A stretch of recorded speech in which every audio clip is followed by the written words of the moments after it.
We are dealing with one of the crucial subjects which we deal with in the Bible schools and colleges. Indeed, it's a great joy for us to learn this particular subject. In fact, I have been helping the students to learn this at Stewart Bible College since 2000. So for the past 20-24 years I have been dealing with the same subject. So I'm so happy to discuss the same thing with the brethren over here. In fact, this is something that we should pay our attention to. In fact, one thing I confess truly, that many things that I used to understand, I understand now they were wrong. Many of the sermons I preached in my early days, I cannot preach anymore because I knew that my interpretation was wrong. So therefore, if someone makes any mistake today, I don't feel bad about it. I know that tomorrow when you realize that, you will be able to correct yourself as I corrected myself over the period of time. So when we talk about the interpretation of the Bible, we have some difficulties. We have some gaps. In fact, last week we dealt with 5 difficulties of hermeneutics. 5 difficulties. So now I would like to add one more. As days go by, probably they will increase the number of difficulties. So there is one more difficulty which I would like to introduce this evening. This slide on the one thing is not mentioned. Okay, first we have dealt with the linguistic gap.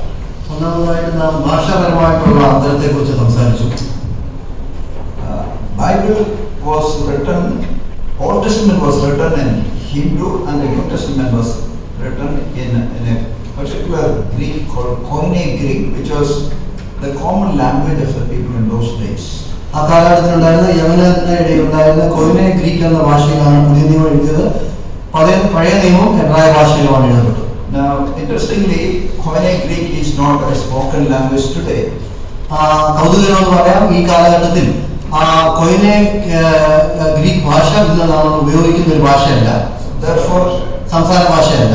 Therefore, it's not communicable today in the society. അതുകൊണ്ട് തന്നെ ഇന്നുള്ള കാലഘട്ടത്തിൽ സമൂഹത്തിൽ അത് സംസാരിക്കുവാനായിട്ട് ഉപകരിക്കുന്ന ഒരു കാര്യമായിട്ടിരിക്കുന്നില്ല. So the Old Testament was written in Hebrew and the New Testament was mostly written in Arabic, in Greek. പഴയ നിയമ പുസ്തകങ്ങൾ അത് എബ്രായ ഭാഷയിലും പുതിയ നിയമ പുസ്തകങ്ങൾ യവന ഭാഷയിലുമാണ് എഴുതപ്പെട്ടത്. And the structure of both these languages are quite different from English. ഇംഗ്ലീഷിൽ നിന്ന് ഇതിന്റെ ഘടനാപരമായിട്ടുള്ള കാര്യങ്ങൾ വളരെ വ്യത്യസ്തമായിട്ട് നിൽക്കുന്നു. That we have seen briefly last week. അതിനെക്കുറിച്ച് ചുരുക്കമായിട്ട് കഴിഞ്ഞ ആഴ്ച നാം കാണുവാൻ ഇടയായിത്തീർന്നു. And next one is time gap, which is missing here. രണ്ടാമതായിട്ടുള്ളത് അത് സമയപരമായിട്ടുള്ള അന്തരമാണ്. അതിവിടെ സ്ക്രീനിലില്ല. Time gap or chronological gap. ക്രമത്തിലുള്ള കാലക്രമത്തിലുള്ള അന്തരം. We know that the first book was written, if Moses had written, and he had written in 1445 BC.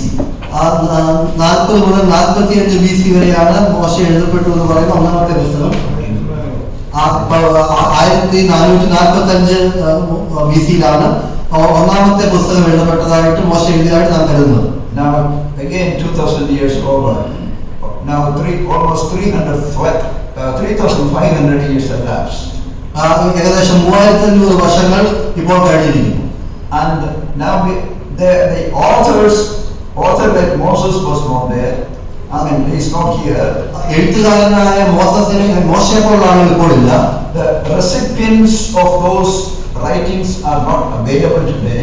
അന്ന് ആ എഴുത്തുകൾ സ്വീകരിച്ച ആളുകൾ ഈ കാലഘട്ടത്തിലില്ല. And the hearers who could hear Moses are not there. മോശയെ കേട്ട കേൾവിക്കാരും ഈ കാലഘട്ടത്തിലില്ല. And now what Moses had meant, Moses is just an example. What Moses had meant, we need to understand. ആ ഉദാഹരണമായി മോശ എടുത്തു കഴിഞ്ഞാൽ മോശ എന്ത് ഉദ്ദേശിച്ചോ അത് നാം മനസ്സിലാക്കേണ്ടതായിട്ട് ഇന്ന് ഈ കാലഘട്ടത്തിൽ ഇരിക്കുന്നു. So it is an interpreter's duty to understand what Moses had meant when he was writing. അതുകൊണ്ട് തന്നെ ഒരു വ്യാഖ്യാനം ചെയ്യുന്ന ഒരാളുടെ ഉത്തരവാദിത്തമായിട്ടിരിക്കുന്നു മോശ എന്താണ് ഉദ്ദേശിച്ചതെന്ന് വിവരിക്കുക എന്നുള്ളത്. So that's the difficulty now we are facing. അതാണ് നാം ഇപ്പോൾ അഭിസംബോധന ചെയ്തുകൊണ്ടിരിക്കുന്ന പ്രതിസന്ധി. There is a chronological gap. അവിടെ ഒരു കാലക്രമത്തിലുള്ള ഒരു അന്തരമുണ്ട്. And the third one is a cultural gap. മൂന്നാമതായിട്ട് സാംസ്കാരികമായിട്ടുള്ള അന്തരം. Culturally, the most of the books in the Bible were written in Palestinian culture. സാംസ്കാരികമായി നോക്കിക്കഴിഞ്ഞാൽ വേദപുസ്തകത്തിലെ ഭൂരിഭാഗം പുസ്തകങ്ങളും അത് പാലസ്തീൻ പശ്ചാത്തലത്തിലാണ് എഴുതപ്പെട്ടിരിക്കുന്നത്. Some of them were written in while they were traveling in the wilderness. ചില പുസ്തകങ്ങളൊക്കെ ഈ മരുഭൂമിയിലെ യാത്രയിലാണ് എഴുതപ്പെട്ടത്.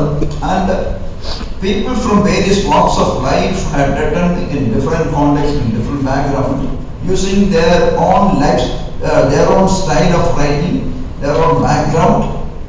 ജീവിതത്തിന്റെ നാനാ വീതികളിലും ജീവിച്ചിരുന്ന ആളുകൾ അവരുടേതായിട്ടുള്ള പശ്ചാത്തലത്തിലും അവരുടേതായിട്ടുള്ള ശൈലികൾ ഉപയോഗിച്ചാണ് ഇത് എഴുതുവാനിടയായത്. Sometimes their culture has to be understood. ചിലപ്പോൾ അവരുടെ സംസ്കാരം നാം മനസ്സിലാക്കേണ്ടതായിട്ടുണ്ട്. For example, the marriage culture. ഉദാഹരണത്തിനായിട്ട് വിവാഹത്തിൻ്റെതായിട്ടുള്ള ഒരു രീതി. And how those people had conducted marriage. എങ്ങനെയാണ് ആ കാലഘട്ടത്തിലും ആ ആളുകൾ അവരുടെ വിവാഹങ്ങൾ നടത്തിയിരുന്നത്.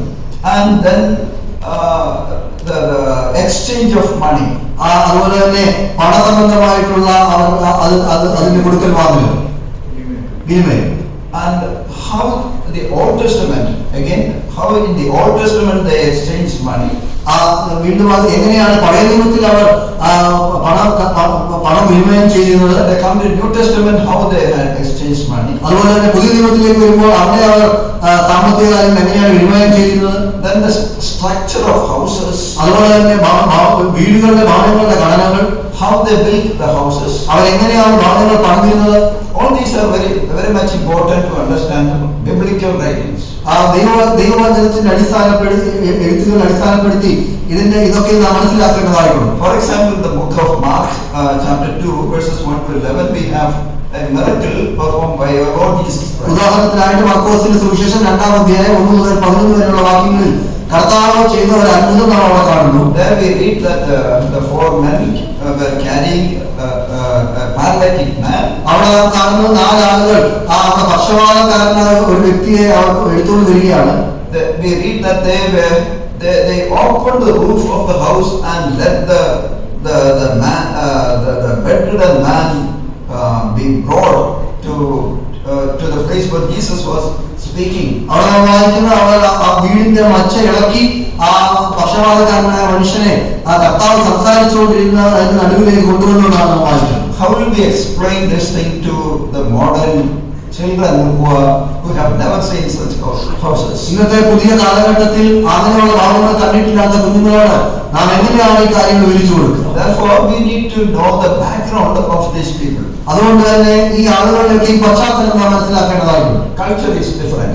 സംസ്കാരത്തിലുള്ള വ്യത്യാസം And manners are different. അവരുടേതായ ശൈലികളിലുള്ള വ്യത്യാസം.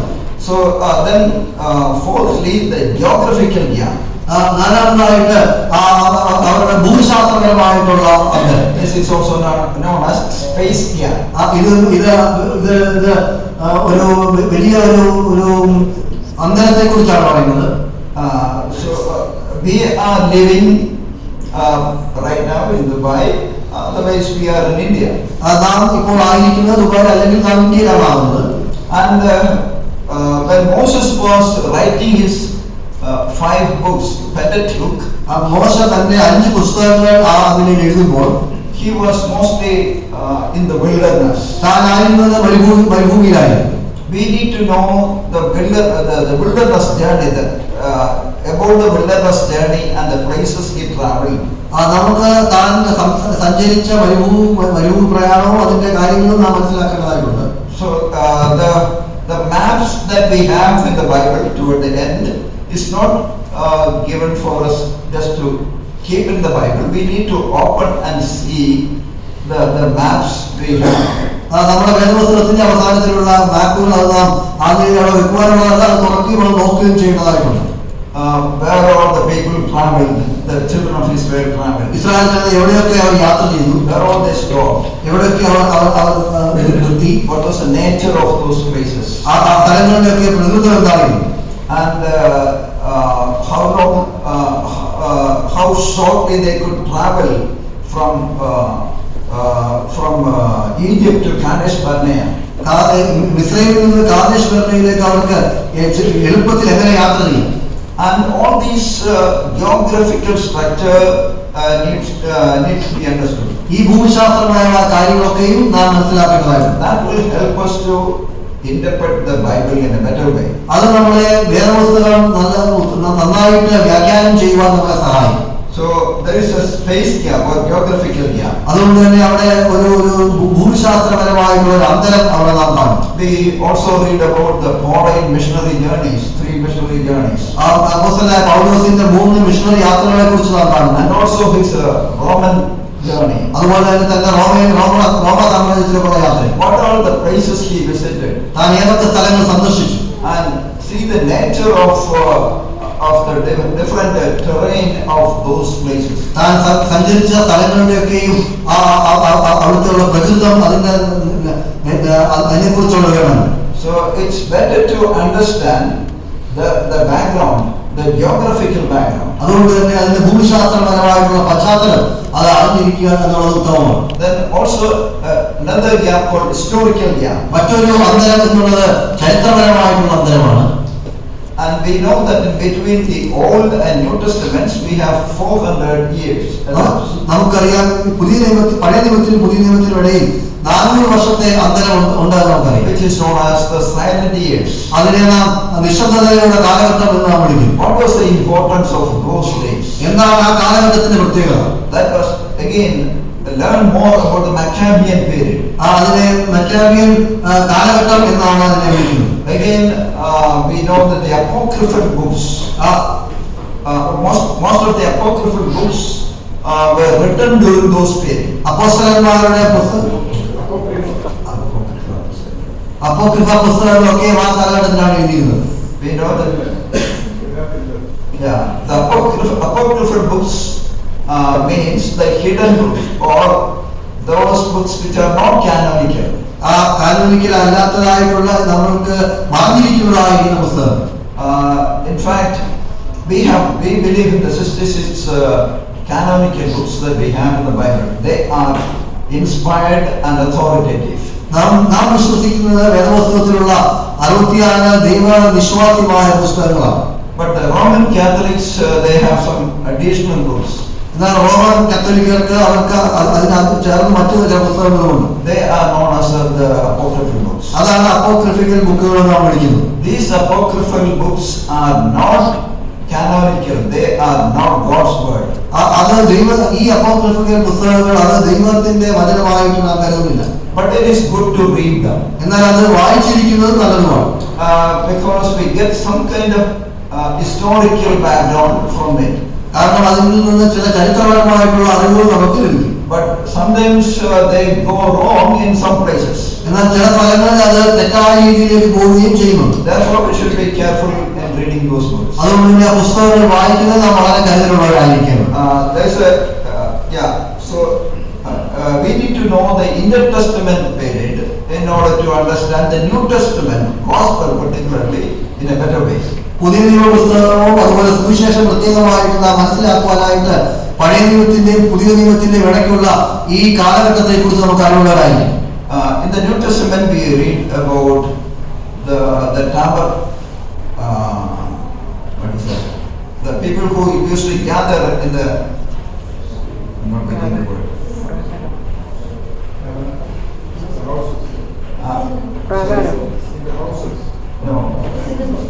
synagogue. Yes, I'm sorry. Yeah. പുതിയ നിയമത്തിൽ നാം കാണുമ്പോൾ ആളുകൾ കൂടുവാനായിട്ട് സിനഗോഗുകൾ ഉള്ളതായിട്ട് നാം കാണുന്നു. How the synagogue culture came? എങ്ങനെയാണ് സിനഗോഗ് എന്ന ഒരു സംസ്കാരം ഉണ്ടായത്? It is said that if there were 10 male Jewish members were there in one particular locality, there they could erect one synagogue. അതിനെക്കുറിച്ച് നാം മനസ്സിലാക്കുന്നത് 10 പുരുഷ യഹൂദന്മാർ ഒരു സ്ഥലത്തുണ്ടെങ്കിൽ അവർക്ക് അവിടെ ഒരു സിനഗോഗ് തുടങ്ങുവാനുള്ള അധികാരമുണ്ട്. We read in the book of Acts chapter 16. അപ്പോസ്തല പ്രവൃത്തി 16-ാം അധ്യായത്തിൽ നാം വായിക്കുന്നു. When Paul was visiting Philippi, അപ്പോസ്തലനായ പൗലോസ് ഫിലിപ്പിയെ സന്ദർശിക്കുമ്പോൾ he saw Lydia, who was a purple seller by the side of the river, and a group of people. പുഴയുടെ കരയിൽ രക്താംബരം വിൽക്കുന്നതായിട്ട് ലുദിയ എന്ന സ്ത്രീയെ അവിടെ താൻ കാണുന്നതായിട്ട് നാം കാണുന്നു. And it is understood that there was not a synagogue where Paul could go and preach the gospel. അപ്പോസ്തലനായ പൗലോസിന് കടന്നുപോയി അവിടെ പ്രസംഗിക്കുവാനായിട്ട് അവിടെ ഒരു സിനഗോഗ് ഇല്ല എന്നുള്ളത് നമുക്ക് അവിടെ മനസ്സിലാക്കാൻ സാധിച്ചു. So from that we understand that in that locality there were not even 10 Jewish men available. അതിൽ നിന്ന് നാം മനസ്സിലാക്കുന്ന കാര്യം എന്ന് പറയുന്നത് ആ പ്രത്യേകമായ സ്ഥലത്ത് അവിടെ 10 യഹൂദ പുരുഷന്മാർ പോലും ഇല്ലാത്ത ഒരു സ്ഥലമാണ്. Most of the synagogues culture developed during the Intertestament period. ഈ പഴയ നിയമത്തിന്റെയും പുതിയ നിയമത്തിന്റെയും എഴുത്തുകൾക്കിടയിലുള്ള കാലഘട്ടത്തിലാണ് ഈ സിനഗോഗ് എന്ന സംസ്കാരം ഉടലെടുക്കുവാൻ തന്നെ ഇടയായിത്തീർന്നത്. Then other groups like Sadducees, Pharisees, and all this came during those times. സദൂക്യരും പരീശന്മാരും അങ്ങനെയുള്ള കൂട്ടങ്ങളൊക്കെയും ഈ സമയത്താണ് ഉത്ഭവിക്കുവാൻ ഇടയായിത്തീർന്നത്. So that is therefore there is a gap called historical gap. അതുകൊണ്ട് തന്നെ അവിടെ ചരിത്രപരമായിട്ടുള്ള ഒരു അന്തരം നമുക്ക് കാണുവാനായിട്ട് Finally, a supernatural gap. അമാനുഷികമായിട്ടുള്ള ഒരു വലിയ അന്തരം നമുക്ക് അതിനുശേഷം നമുക്ക് കാണാൻ സാധിക്കും. So the supernatural gap means the Bible is given by God Himself. അമാനുഷികമായിട്ടുള്ള അതിനകത്തുള്ള അന്തരം എന്നുള്ളത് വേദപുസ്തകം നൽകിയിരിക്കുന്നത് ദൈവം താൻ തന്നെയാണ്. We the interpreters are merely human beings. അതിന്റെ വ്യാഖ്യാതാക്കളായ നാം കേവലം മനുഷ്യർ മാത്രമാണ്. We are trying to understand the mind of God. ദൈവത്തിന്റെ മനസ്സ് മനസ്സിലാക്കുവാൻ നാം പരിശ്രമിക്കുകയാണ്. Always we have limitation. നമുക്ക് അതിൽ പരിമിതികളുണ്ട്. So with the help of the Holy Spirit we need to understand the very mind of God. ദൈവത്തിന്റെ മനസ്സ് പരിശുദ്ധാത്മാവിന്റെ സഹായത്തോടുകൂടെ നാം മനസ്സിലാക്കേണ്ടതായിട്ടുണ്ട്. Now the advantage that we have is that we have the author of the book available to us, so that we can consult him, we can ask him to explain the meaning of it. എന്നാൽ നമുക്കുള്ള മുൻതൂക്കം എന്നുള്ളത് ഈ പുസ്തകത്തിന്റെ എഴുത്തുകാരൻ നമുക്ക് അടുത്തിരിക്കുന്നു, തന്നോട് നമുക്ക് ആ കാര്യങ്ങൾ ചോദിച്ചറിയുവാൻ നമുക്കൊരു മുൻതൂക്കമുണ്ട്. Many books we read, നാം അനേക പുസ്തകങ്ങൾ വായിക്കുന്നു, but we don't have access to the authors. എന്നാൽ ഗ്രന്ഥകർത്താവിലേക്ക് നമുക്ക് ആ നിലയിലുള്ള ഒരു പ്രവേശനമില്ല.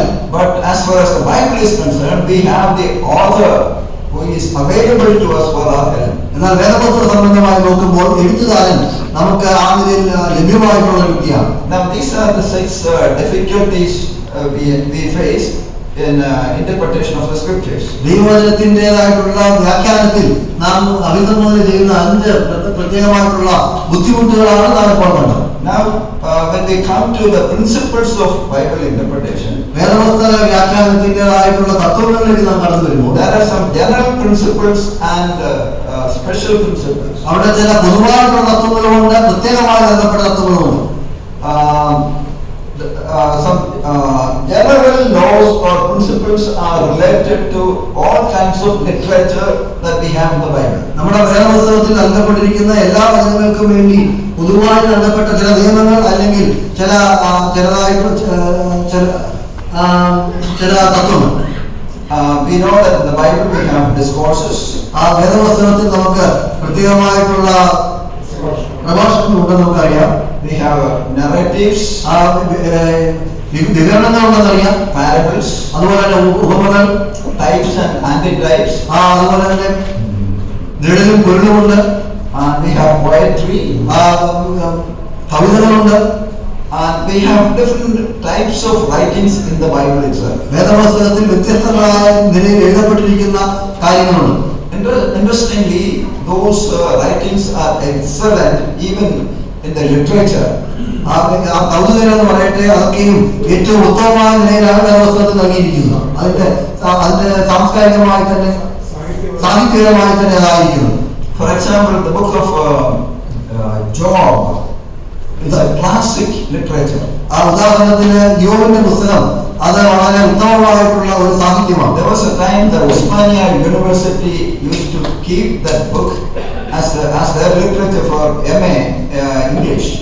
MA ഇംഗ്ലീഷിന് വേണ്ടി അവരുടെ ഒരു സാഹിത്യപരമായ പുസ്തകമായിട്ട് യോബിന്റെ പുസ്തകത്തെ ഉസ്മാനിയ യൂണിവേഴ്സിറ്റി എടുത്തൊരു കാലഘട്ടം ഉണ്ടായിരുന്നു. So the language is so beautiful. അതുകൊണ്ട് തന്നെ അതിന്റെ ഭാഷ വളരെ മനോഹരമായി. We need to know the literature of the Bible. നാം വേദപുസ്തകത്തിന്റെ സാഹിത്യം നാം മനസ്സിലാക്കേണ്ടതായിട്ടുണ്ട്. Now we have 6 general principles. നമുക്ക് 6 പൊതുവായിട്ടുള്ള തത്വങ്ങളുണ്ട്. These principles are general because they apply to all kinds of literature in the Bible. ഈ തത്വങ്ങൾ പൊതുവിലുള്ളതാണ്, കാരണം വേദപുസ്തകത്തിലുള്ള എല്ലാ സാഹിത്യത്തിനോടും അത് പൊതുവിലായിട്ട് നൽകപ്പെട്ടിരിക്കുന്നതാണ്. Whether it's a parable or a type or a poetry, whatever the kind of literature. അത് ഉപമയായിക്കൊള്ളട്ടെ, കവിതയായിക്കൊള്ളട്ടെ, നിഴലും പൊരുളുമായിക്കൊള്ളട്ടെ, ഏത് തരത്തിലുള്ള സാഹിത്യമാണ്. These 6 principles are very important. ഈ 6 തത്വങ്ങൾ വളരെ പ്രാധാന്യം അർഹിക്കുന്നതാണ്. First principle is contextual principle. ഒന്നാമത്തേത് പശ്ചാത്തല അടിസ്ഥാനത്തിലുള്ള തത്വം. What is context? എന്താണ് പശ്ചാത്തലം?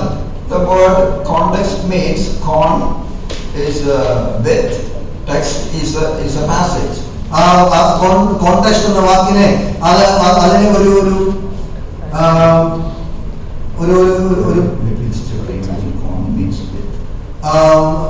അതിനെ വിഭജിച്ച് പറയുകയാണെങ്കിൽ കോൺ എന്ന വാക്കിന് So context means that which goes along with the text. പശ്ചാത്തലം എന്ന് പറയുന്നത് വാചകങ്ങളോട് ചേർന്ന് പോകുന്നതായിട്ടുള്ള കാര്യങ്ങൾ. We need to know the context of every passage. നാം എല്ലാ വാചകങ്ങളുടെയും പശ്ചാത്തലം മനസ്സിലാക്കിയിരിക്കും. There will be historical context, cultural context, theological context and literary context. അവിടെ ചരിത്രപരമായി, സാംസ്കാരികമായിട്ട്, ദൈവശാസ്ത്രപരമായിട്ട്, അതുപോലെ തന്നെ സാഹിത്യപരമായിട്ടുള്ള പശ്ചാത്തലങ്ങളുണ്ട്. What's the meaning of context? എന്താണ് കോണ്ടെക്സ്റ്റ് എന്ന വാക്കിന്റെ അർത്ഥം? Context means why the author wrote what he wrote. അതിന്റെ അർത്ഥം എന്നുള്ളത് എഴുത്തുകാരൻ എന്തുകൊണ്ട് താൻ എഴുതിയത് എഴുതുവാനിടയായിട്ടുള്ളൂ. So the context will tell us why the author has written what he has written. ഒരു എഴുത്തുകാരൻ എന്താ എഴുതിയെന്നുള്ളത്, അതിന്റെ പശ്ചാത്തലം എന്തുകൊണ്ട് എഴുതിയെന്നുള്ളത് അതിന്റെ പശ്ചാത്തലമാണ് നമ്മളോട് പറയുന്നത്. There are 2 levels of context. ആ പശ്ചാത്തലത്തിന് 2 തലങ്ങളുണ്ട്. One is the immediate context, the other one is the remote context. ഒന്ന് അതിന്റെ വേഗത്തിൽ അല്ലെങ്കിൽ പ്രധാനമായിട്ടുള്ള പശ്ചാത്തലം, അടുത്തുള്ള പശ്ചാത്തലം. മറ്റേത് രണ്ടാമതായിട്ട് അതിന്റെ ദൂരവ്യാപകമായിട്ടുള്ള പശ്ചാത്തലം. The immediate context can be found in the one verse before. ഏറ്റവും അടുത്തുള്ള പശ്ചാത്തലം ഒരു വാക്യം മുൻപിൽ നമുക്ക് കാണാൻ സാധിക്കും. Maybe in the same chapter itself. ചിലപ്പോൾ ആ അധ്യായത്തിൽ തന്നെ.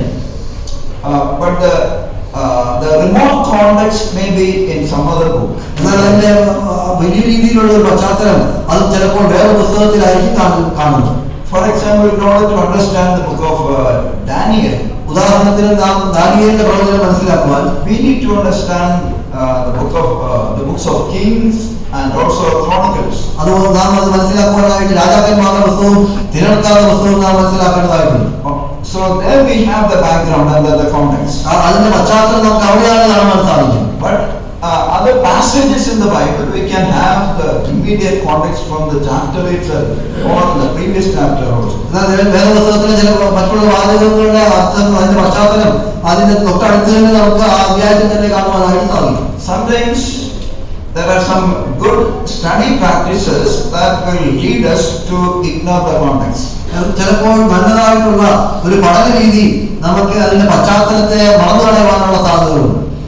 For example, memorizing individual verses. ഉദാഹരണത്തിന് ഓരോ ചില വാക്യങ്ങൾ നാം പ്രത്യേകമായിട്ട് എടുത്ത് കാണാതെ പഠിക്കുക. It is good to memorize so many Bible verses. വേദപുസ്തകത്തിലെ അനേക വാക്യങ്ങൾ മനഃപ്പാഠമാക്കുന്നത് അതിൽ തന്നെ നല്ലതാണ്. We always encourage children even the older ones to memorize verses. നാം കുഞ്ഞുങ്ങളെ പ്രായമുള്ളവരെയൊക്കെയും അതിൽ വേദവസ്തുത വാക്യങ്ങൾ മനഃപ്പാഠമാക്കുവാൻ പ്രോത്സാഹിപ്പിക്കാറുണ്ട്. Maybe one practice, I don't know whether we have here or not. On December 31st, we give the verses, promises for all the people. ഇവിടെ ഉണ്ടെന്ന് അറിയത്തില്ല. December 31 നാം ഒക്കെയും ആ നിലയിൽ ദൈവത്തിലെ വാക്യങ്ങൾ ആളുകൾക്ക് വാക്യങ്ങളായി നൽകാറുണ്ട്. Sometimes there's a danger for giving such promises. അങ്ങനെയുള്ള ഉറപ്പുകൾ നൽകുന്നതിൽ ചില അപകടങ്ങളുമുണ്ട്.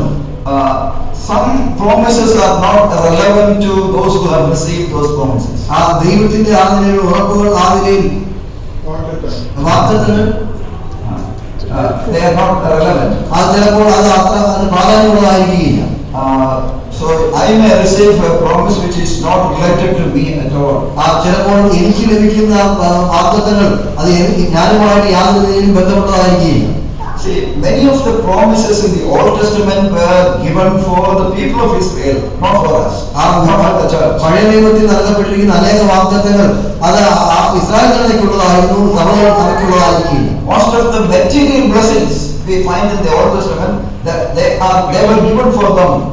പഴയ നിയമത്തിൽ നാം കാണുന്നതായിട്ട് ഭൗതികമായിട്ടുള്ള അനേക നന്മകൾ അത് അവർക്ക് നൽകിയതാണ്. And we do not have such material blessings promised. നമുക്ക് ആ നിലയിലുള്ള ഭൗതികമായിട്ടുള്ള നന്മകളുടെ വാഗ്ദത്തം നമുക്ക് ലഭിച്ചിട്ടുമില്ല. So it's good to memorize verses. അതുകൊണ്ട് തന്നെ നാം വാക്യങ്ങൾ മനഃപ്പാഠമാക്കുന്നത് അത് തന്നെ നല്ലതാണ്. And from the Old Testament or New Testament, it's good to memorize. പഴയ നിയമത്തിൽ നിന്നായിക്കോട്ടെ പുതിയ നിയമത്തിൽ നിന്നായിക്കോട്ടെ അത് മനഃപ്പാഠമാക്കുന്നത് അതിൽ തന്നെ നല്ലതാണ്. We need to know the context. നാം അതിന്റെ പശ്ചാത്തലം അറിവുള്ളവരായിരിക്കും. We all love to memorize and apply the truth of Psalm 91.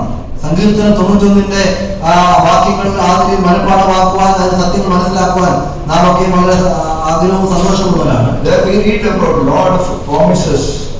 നാം അവിടെ അനേക വാഗ്ദത്തങ്ങളെ കുറിച്ച് നാം വായിക്കുന്നു.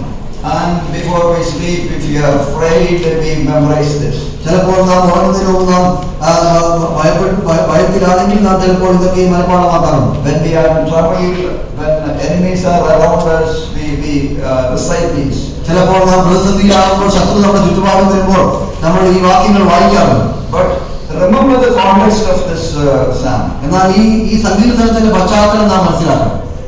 It is there itself in the first verse. അത് അതിന്റെ ഒന്നാം വാക്യത്തിൽ തന്നെ അത് പറഞ്ഞിട്ടുണ്ട്. So unless we understand the first verse, there is no point of memorizing the rest of the verses that the promises we have in verse 3 onward. മൂന്നാം വാക്യം മുതലുള്ള വാഗ്ദത്തങ്ങൾ നാം ഒന്നാം വാക്യം മനസ്സിലാക്കിയില്ലെങ്കിൽ അത് ആദ്യം മനഃപ്പാഠമാക്കുന്നതുകൊണ്ട് അർത്ഥമില്ല. All the promises I don't want to take them, but all those promises are given to those who dwell in the shelter of the Most High. അവിടെ 3 മുതലുള്ള വാക്യങ്ങളിൽ പറഞ്ഞിരിക്കുന്ന എല്ലാ വാഗ്ദത്തങ്ങളും അത്യുന്നതന്റെ മറവിൽ വസിക്കുന്നവർക്ക് നൽകിയിട്ടുള്ള വാഗ്ദത്തങ്ങളാണ്. So those who will abide in the shadow of the Almighty, only they can enjoy the promises given in the following verses. അത്യുന്നതന്റെ മറവിൽ വസിക്കുന്നവർക്ക് മാത്രമേ ഈ വാഗ്ദത്തങ്ങൾ ആ നിലയിൽ ആസ്വദിക്കുവാനായിട്ട് സാധിക്കൂ.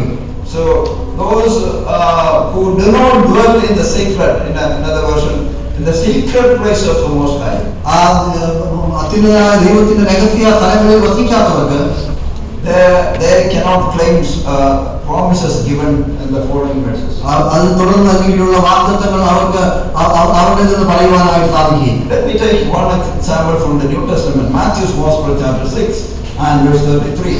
മത്തായിയുടെ സുവിശേഷം 6-ാം അധ്യായം 33-ാം വാക്യം പുതിയ നിയമത്തിൽ ഒരു ഉദാഹരണം പറയട്ടെ. What does it say? എന്താണ് അവിടെ പറയുന്നത്? രാജ്യവും നീതിയും അന്വേഷിക്കുകയും അതോടുകൂടെ ഇതൊക്കെയും നിങ്ങൾക്ക്. Yeah. See, in the promises, we remember that we have always a condition attached to the promise. വാഗ്ദത്തങ്ങളിൽ എപ്പോഴും അതിനോട് ചേർന്ന് ഒരു നിബന്ധന നൽകിയിരിക്കുന്നതായിട്ട് നമുക്ക് കാണാനായിട്ട് സാധിക്കും. Many times we bypass the condition. പലപ്പോഴും നാം നിബന്ധനകളെ ആ നിലയിൽ വിട്ടുകളയുന്നതായിട്ട് കാണും. Then we claim only the promise. അതിനുശേഷം നാം അതിന്റെ വാഗ്ദത്തങ്ങൾ എടുത്തു പറയുകയും ചെയ്യും. What is the condition? എന്താണ് അവിടെ പറഞ്ഞിരിക്കുന്ന നിബന്ധന? Seek ye first the kingdom of God and His righteousness. മുമ്പേ അവന്റെ രാജ്യവും നീതിയും അന്വേഷിക്കും. Then the promise, Then all these things. അതിനുശേഷം വാഗ്ദത്തം അതോടുകൂടെ ഇതൊക്കെയും. What are the things? എന്താണ് ഇതൊക്കെയും? An expensive car, വില കൂടിയ ഒരു വാഹനം, a huge house, വലിയൊരു ഭവനം, and many material things. ഭൗതികമായ അനേക കാര്യങ്ങൾ. No. അല്ല. See the context again. അതിന്റെ പശ്ചാത്തലം നോക്കുക. What is the context? എന്താണ് അതിന്റെ പശ്ചാത്തലം? Let me just turn to that passage. Okay, verse 25. 25-ാം വാക്യം. അതുകൊണ്ട് ഞാൻ നിങ്ങളോട് പറയുന്നത്, എന്തു തിന്നും എന്തു കുടിക്കും എന്ന് നിങ്ങളുടെ ജീവനായിക്കൊണ്ടും എന്ത് ഉടുക്കും എന്ന ശരീരത്തിനായിക്കൊണ്ടും വിചാരപ്പെടരുത്. Yeah. So what you shall eat or what you shall drink or what you shall put on. എന്ത് തിന്നും, എന്ത് കുടിക്കും, എന്ത് ഉടുക്കും. Do not be anxious about these things. ഇതിനെക്കുറിച്ച് നിങ്ങൾ അതിനെ ഭയപ്പെടുന്നവരായിത്തീരരുത്. The following verses are talking about the same. ആ തുടർന്നുള്ള വാക്യങ്ങൾ അതിനെക്കുറിച്ച് തന്നെയാണ് സംസാരിക്കുന്നത്. Different reasons why you should not be anxious about these things. ഇതിനെക്കുറിച്ച് ചിന്തയുള്ളവരായി തീരരുത് എന്ന് പറയുന്ന അനേക കാരണം. Then lastly, the conclusion is given in verse 33. അതിനെ ഉപസംഹരിച്ചുകൊണ്ട് 33-ാം വാക്യത്തിൽ അങ്ങനെ പറഞ്ഞിരിക്കുന്നു. But seek first his kingdom and his righteousness. എന്നാൽ മുമ്പേ അവന്റെ രാജ്യവും നീതി അന്വേഷിക്കും. And all these things shall be added to you. അതോടുകൂടി ഇതൊക്കെയും നിങ്ങൾക്ക് കിട്ടും. So we get the context of these things. ഈ കാര്യങ്ങളുടെ പശ്ചാത്തലം. So therefore we need to know the context of every verse. അതുകൊണ്ട് തന്നെ എല്ലാ വാക്യങ്ങളുടെയും പശ്ചാത്തലം നമുക്ക് അറിവുള്ളതായിരിക്കും. It's good to memorize Bible verses. വേദപുസ്തകത്തിലെ വാക്യങ്ങൾ മനഃപ്പാഠമാക്കുന്നത് നല്ലതാണ്. But at the same time, we should always see the context. അതേസമയം തന്നെ അതിന്റെ പശ്ചാത്തലവും നാം കാണേണ്ടതായിട്ടുണ്ട്. And secondly, രണ്ടാമതായിട്ട് using a concordance for word studies. ആ വേദപുസ്തകത്തിലെ വാക്കുകൾ പഠിക്കുവാനായിട്ട് ഒരു കൺകോർഡൻസ് ഉപയോഗിക്കുന്നു. We all use concordance. നാം ഒക്കെയും ആ കൺകോർഡൻസ് ഉപയോഗിക്കുന്നവരാണ്. Suppose we need to have a word study on faith. നാം വിശ്വാസമുള്ള ഒരു വാക്കിനെ കുറിച്ച് നാം പഠിക്കണമെങ്കിൽ if you have a concordance, you will be able to know what all the references in the Bible where the faith comes. നമുക്കൊരു concordance നമ്മുടെ കൈകളിലുണ്ടെങ്കിൽ വേദപുസ്തകത്തിൽ വിശ്വാസം എന്ന വാക്ക് എവിടൊക്കെ ഉപയോഗിച്ചിട്ടുണ്ടോ ആ വാക്യങ്ങളെ കുറിച്ചുള്ള വിവരണം അവിടെ നൽകിയിട്ടുണ്ടായിരിക്കും. But we must remember that the word faith in different places are used in different contexts. എന്നാൽ നാം മനസ്സിലാക്കേണ്ട ഒരു കാര്യം, ഓർത്തിരിക്കേണ്ട ഒരു കാര്യം, വിശ്വാസം എന്നുള്ള വാക്ക് വേദപുസ്തകത്തിൽ വ്യത്യസ്തങ്ങളായ പശ്ചാത്തലങ്ങളിലാണ് ഉപയോഗിച്ചിരിക്കുന്നത്. If we take all these verses together and speak the same meaning for every context, ഈ വാക്യങ്ങളെല്ലാം എടുത്തുകൊണ്ട് വിശ്വാസം എന്ന വാക്കിന് വേണ്ടി നാം പൊതുവായിട്ട് സംസാരിച്ചാൽ then we will be wrong. നാം തെറ്റായി പോകാനുള്ള സാധ്യതകളുണ്ട്. So know the context. അതുകൊണ്ട് തന്നെ നാം പശ്ചാത്തലം അറിവുള്ളവരായിരിക്കും. Especially during the word study, പ്രത്യേകിച്ച് നാം ഒരു വാക്കിനെ ആസ്പദമാക്കി പഠിക്കുമ്പോൾ we need to use the concordance. നാം അതിന് കൺകോർഡൻസ് ഉപയോഗിക്കണം. But we should know also the background. അപ്പോൾ തന്നെ നമ്മൾ അതിന്റെ പശ്ചാത്തലത്തെ കുറിച്ച് പറയുന്നവരായിരിക്കും. Then there are two things that we should remember when we think about the context.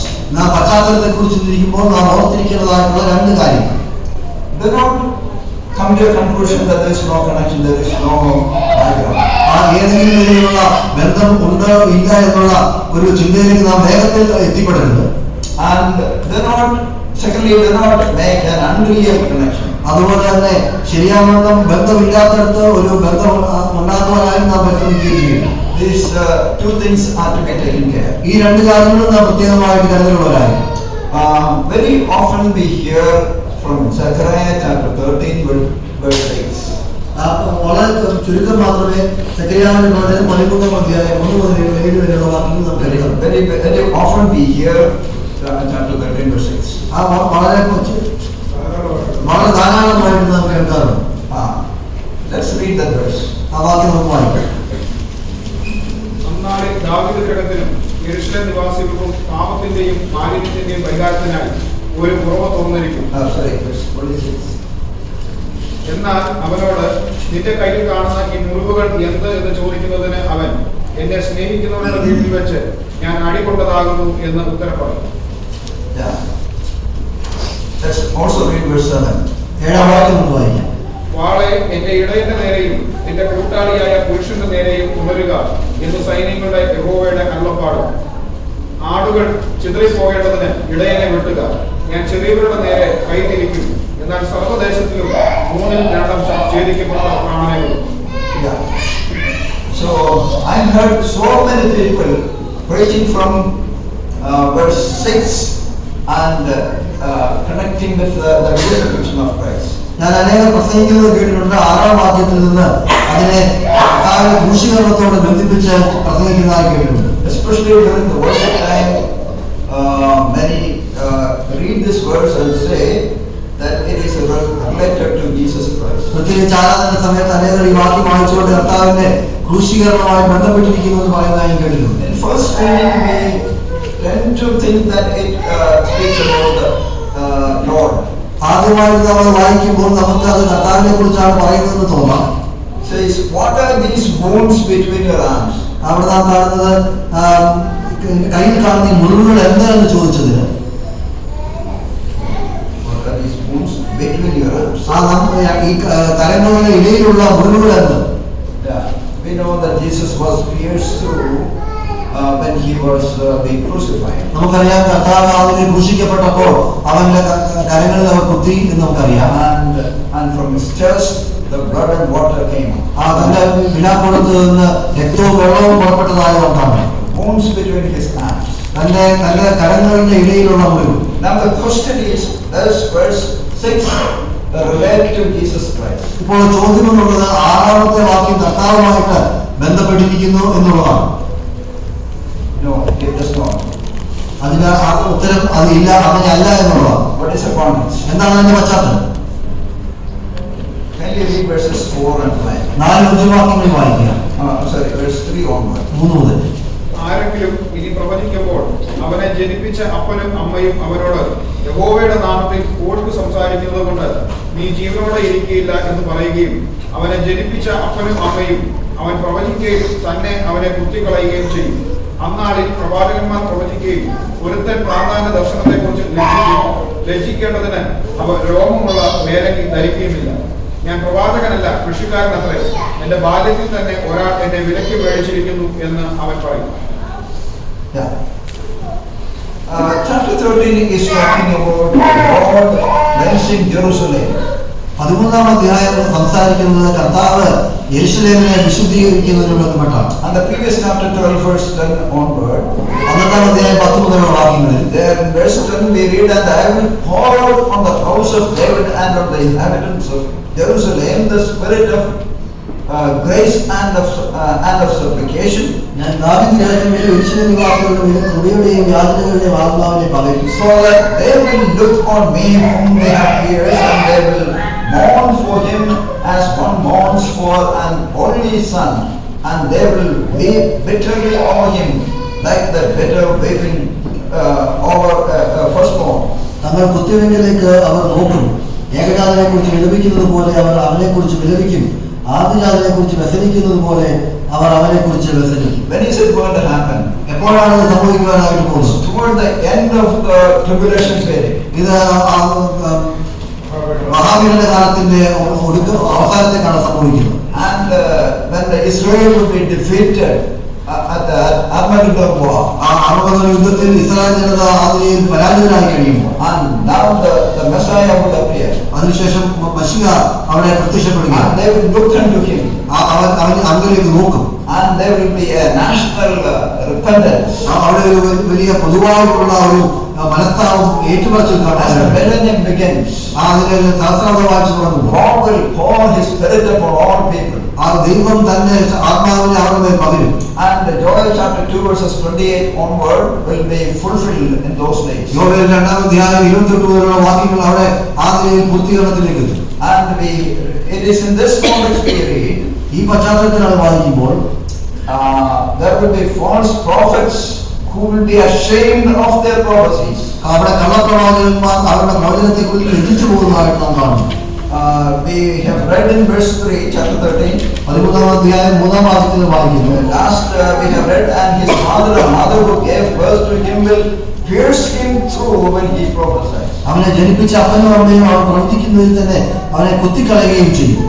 And they will not put on a hairy robe in order to deceive.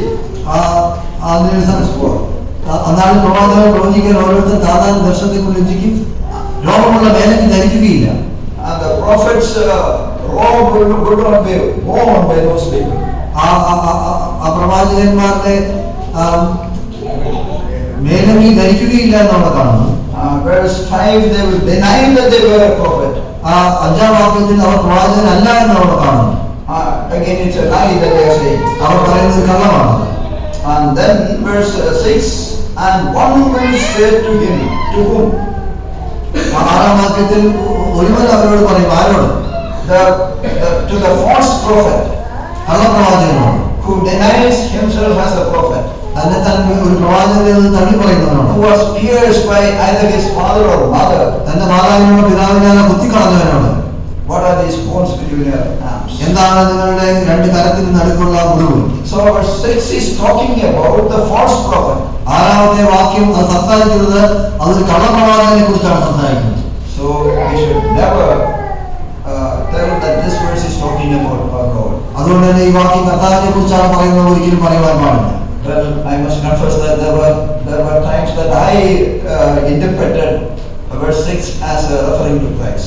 ഞാൻ അതിനെ ഏറ്റുപറയുന്നു, ഞാനും കർത്താവിനോട് ചേർത്ത് ബന്ധിച്ച് ഈ വാക്യത്തെ കുറിച്ച് സംസാരിച്ചു. When I knew the context of this verse, then I changed. എന്നാൽ ഈ വാക്യത്തിന്റെ പശ്ചാത്തലം ഞാൻ മനസ്സിലാക്കിയപ്പോൾ ഞാൻ അതിൽ നിന്ന് മാറുവാനായിട്ട്. However, verse 7 is talking about the Lord Jesus Christ, which is quoted in the New Testament. എന്നാൽ ഏഴാം വാക്യം കർത്താവ് യേശുക്രിസ്തുവിനെ കുറിച്ചാണ്, പുതിയ നിയമത്തിൽ അതിനെക്കുറിച്ച് അത് എടുത്തു പറഞ്ഞിട്ടുണ്ട്. Matthew's Gospel chapter 26 verse 31. Mathai 26:31 വാക്യം. Verses 6 and 7 are nearby verses. 6-7 വാക്യങ്ങൾ അടുത്ത് കിടക്കുന്ന വാക്യങ്ങളാണ്. And what is talking about the false prophet, the other one is talking about Messiah. ഒരു വാക്യം അത് കള്ളപ്രവാചകനെ കുറിച്ചും മറ്റൊരു വാക്യം അത് മശിഹായെ കുറിച്ചും സംസാരിക്കും. So it is quite often we read in the prophets. അതുകൊണ്ട് തന്നെ നാം ധാരാളമായിട്ട് പ്രവാചക പുസ്തകങ്ങളിൽ വായിക്കുന്നു. Sometimes in one verse we have the millions of years gap. ചിലപ്പോൾ ഒരു വാക്യത്തിന്റെ അന്തരത്തിൽ thousands of years. ആയിരക്കണക്കിന് വർഷങ്ങളുടെ അന്തരത്തിൽ സംഭവിച്ചിരിക്കുന്ന കാര്യങ്ങൾ എഴുതിയിരിക്കുന്നതായിട്ട് കാണുന്നു. For example, Isaiah chapter 61 verses 1 and 2. ഉദാഹരണത്തിന് യെശയ്യാവിന്റെ പുസ്തകം 61-ാം അധ്യായം അതിന്റെ 1-2 വാക്യങ്ങൾ. So we can read them at home as we need to go further soon. ഇന്നത്തെ ഭാഗത്തിൽ പോയിട്ട് വായിക്കാൻ നമുക്ക് മുൻപോട്ട് പോകേണ്ടതുണ്ട്. So we need to know the context of every passage in the Bible. അതുകൊണ്ട് തന്നെ വേദപുസ്തകത്തിലുള്ള എല്ലാ വാക്യശകലങ്ങളുടെയും അതിന്റെ പശ്ചാത്തലത്തെ കുറിച്ച് നാം അറിവുള്ളവരായിരിക്കും. Especially those who minister God's word. പ്രത്യേകിച്ച് ദൈവവചനത്തിൽ സംസാരിക്കുന്നവർ Do not come quickly to a conclusion that this verse is talking about this. ഒരു വാക്യത്തെ കുറിച്ചും വേഗത്തിൽ ഒരു ധാരണയിലേക്ക് വരേണ്ടത് ഈ വാക്യം ഇന്ന കാര്യത്തെ കുറിച്ചാണ് സംസാരിക്കുന്നത്. We have hundreds and thousands of books available either in the net or in the market. ആയിരക്കണക്കിന് പുസ്തകങ്ങൾ നമുക്ക് ആ നിലയിൽ ഇന്റർനെറ്റിലും മാർക്കറ്റിലും ലഭ്യമാണ്. And we should not read all, we should not refer all those books and follow their teaching. ആ നിലയിൽ എല്ലാ പുസ്തകങ്ങളും നാം പിൻചെല്ലുകയും അവരുടെ പഠിപ്പിക്കുകയെ നാം പിൻഗമിക്കുകയും ചെയ്യാൻ പാടില്ല. I read a lot of books. ഞാൻ അനേക പുസ്തകങ്ങൾ വായിക്കാറുണ്ട്. But I have my own conclusion when I read them. എന്നാൽ അത് വായിക്കുമ്പോൾ തന്നെ എനിക്ക് എന്റേതായിട്ടുള്ള അതിനെക്കുറിച്ചുള്ള ഒരു ആകത്തൊക്കെ എനിക്ക് ഉണ്ട്. I must know what is right and what is wrong. എനിക്ക് എന്റേതായ അഭിപ്രായം ഏതാണ് ശരി ഏതാണ് തെറ്റെന്നുണ്ട്. An excellent series of books written by William Barclay. William Barclay എന്ന വ്യക്തി എഴുതിയതായിട്ടുള്ള അനുഗ്രഹീതമായിട്ടുള്ള ഒരു കൂട്ടം പുസ്തകങ്ങൾ. He has written a series of commentaries on New Testament, entire New Testament. പുതിയ നിയമത്തെ മൊത്തമായിട്ട് ആസ്പദമാക്കി ഒരു ക്രമത്തിൽ അനേക കമന്ററികൾ എഴുതിയിട്ടുണ്ട്. Excellent study for background studies.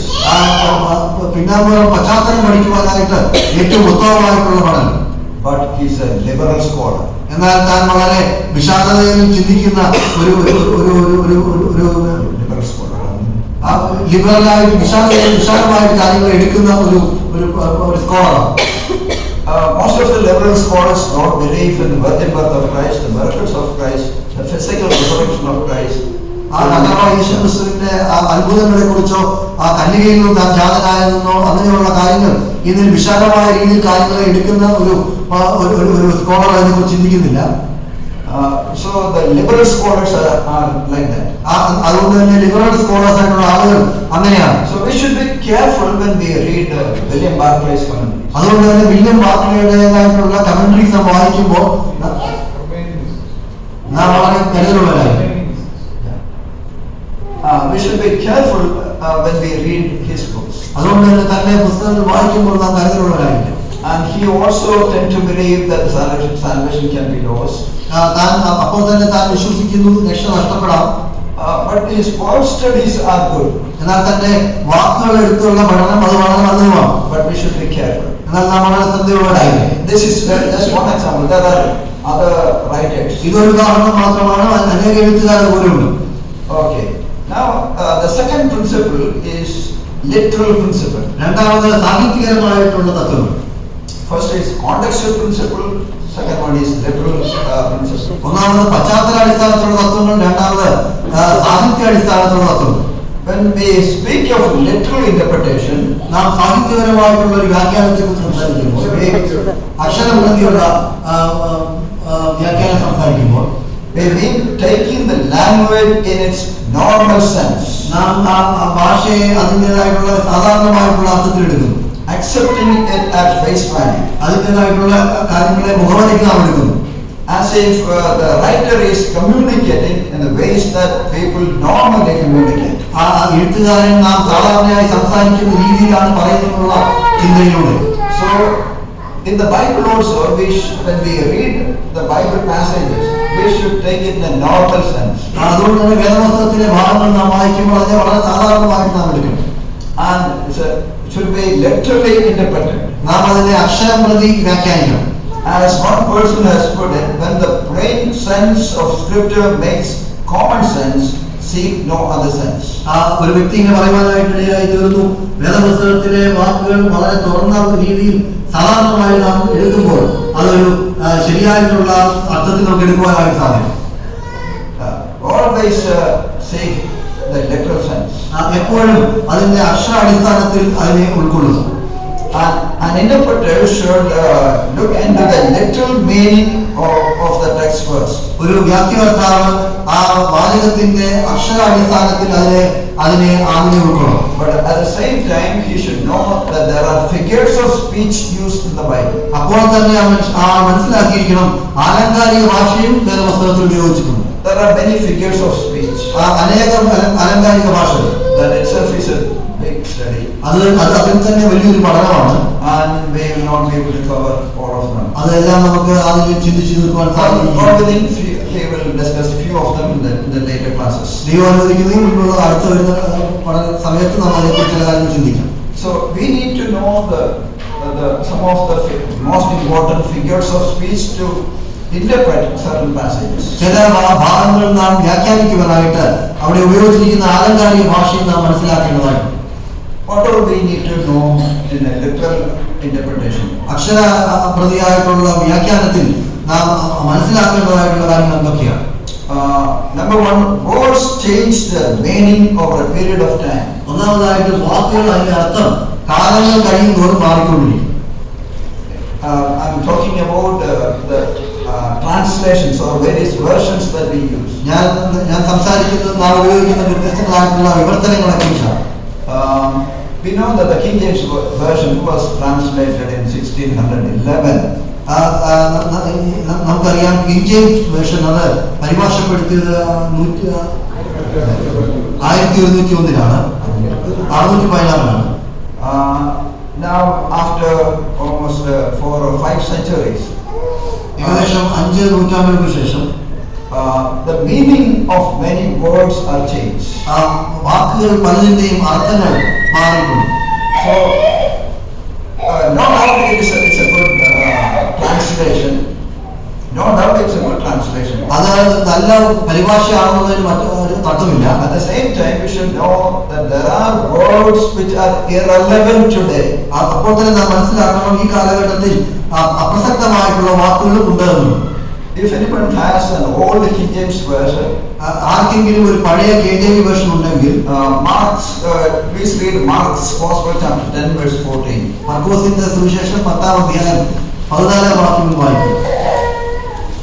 Old King James.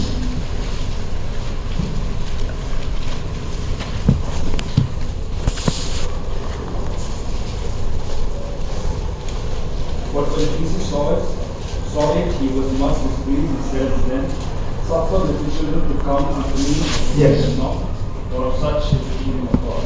Suffer the little children to come to me. അവിടെ കുഞ്ഞുങ്ങളെ എന്റെ അടുക്കൽ വിടുവാൻ അവരെ ബുദ്ധിമുട്ടിക്കുക എന്നതാണ്. So that word suffer does not fit into this context now. ഇപ്പോഴുള്ള പശ്ചാത്തലത്തിൽ അവിടെ ഉപയോഗിച്ചിരിക്കുന്ന ബുദ്ധിമുട്ട് എന്നുള്ള വാക്ക് എടുക്കുവാൻ സാധിക്കുകയില്ല. What is the newer version? എന്താണ് അതിന്റെ പുതിയതായിട്ടുള്ള പരിഭാഷ?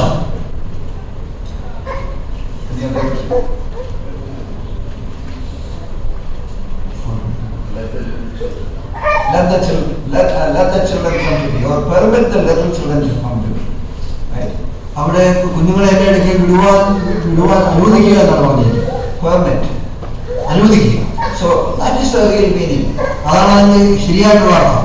But if you read from the old King James version, suffer the little children to come to me. പഴയ KJV വേർഷൻ വായിച്ചു കഴിഞ്ഞാൽ അവിടെ കുഞ്ഞുങ്ങളെ എന്റെ അടുക്കൽ വിടുവാൻ അവരെ ബുദ്ധിമുട്ടിക്കുകയാണ്. Our children studying in the present day schools will not understand. ഈ കാലഘട്ടത്തിലെ സ്കൂളുകളിൽ പഠിക്കുന്ന കുഞ്ഞുങ്ങൾക്ക് അത് മനസ്സിലാകില്ല. The words change over the period of time. വാക്കുകൾ കാലങ്ങൾക്ക് അനുസരിച്ച് മാറ്റങ്ങൾ ഉണ്ടാകും. Secondly, രണ്ടാമതായിട്ട് different words have the same or similar meaning. വ്യത്യസ്തങ്ങളായ വാക്കുകൾക്ക് വളരെ അടുത്ത അല്ലെങ്കിൽ ഒരുപോലത്തെ അർത്ഥം. We have different words in the Bible. നമുക്കറിയാം വേദപുസ്തകത്തിൽ അനേക വാക്കുകളുണ്ട്.